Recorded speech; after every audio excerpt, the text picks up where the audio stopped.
তোমাদের সাথে শেয়ার করব হচ্ছে বর্ধমানে একটা খুব অ্যাডোরেবল একদম অ্যাফোর্ডেবল একটা ক্যাফে, যেটা নাম হচ্ছে চীনা 88। আর যেটা স্টাইল হচ্ছে একদম জাপানিজ স্টাইলে, মানে এখানে ডেকোরেশন, খাওয়া দাওয়া সব কিছুই জাপানিজ স্টাইলে।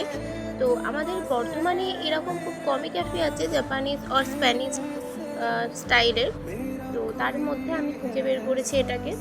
এটা অ্যাকচুয়ালি খুব পুরনো একটা ক্যাফে। যারা থেকেছো বর্তমানে বা আছো তারা অবশ্যই একবার না একবার ট্রাই করেইছো। যারা ট্রাই এখন অব্দি করোনি, তো তারা কেন এখনো করোনি, মানে যাও গিয়ে দেখে আসছো। ক্যাফেটা এতটা সুন্দর, মানে আমরা এখানে গেছিলাম হচ্ছে পরশু দিন আমি আমার বেস্ট ফ্রেন্ডের সাথে। আর আমরা গিয়ে ট্রাই করেছি হচ্ছে ওয়ান্টন, যেটার প্রাইস নিয়েছিল ওই সারাউন্ডিং 180 প্রাইস এরকম কিছু হবে। আর এখানে একটা কোক নিয়েছিলাম যেটার প্রাইস ছিল মাত্র 30 টাকা। আর তার সাথে আমরা খেয়ে নিয়েছিলাম হচ্ছে চিকেন থুপকা, যেটা আমি তোমাদের দেখাবো।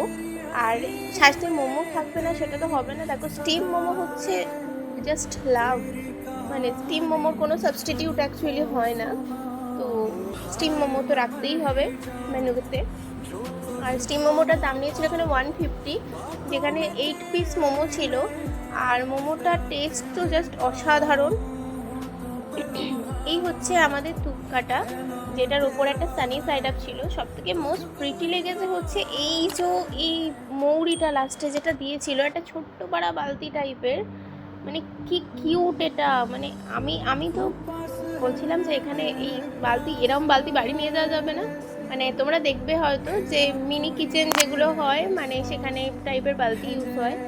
তো হোয়াট এভার, সব মিলিয়ে খুব ভালো এক্সপিরিয়েন্স ছিল।